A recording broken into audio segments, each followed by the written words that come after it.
হযরত আবু বকর সিদ্দিক উঠে দাঁড়ালেন।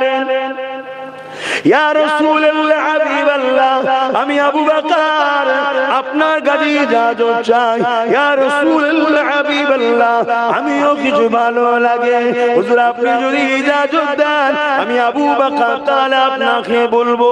আল্লাহ নবী বললেন, আবু বকর বলে কি আপনার পছন্দ হয়? হযরত আবু বকর সিদ্দিক বললেন, ইয়া রাসূলুল্লাহ হাবিবাল্লাহ, আমার সর্বসময় আপনার কদমের কাছে বসে বসে বসে আপনার নূরের চেহারাখানার দিকে তাকিয়ে তাকিয়ে দেখতে ভালো লাগে।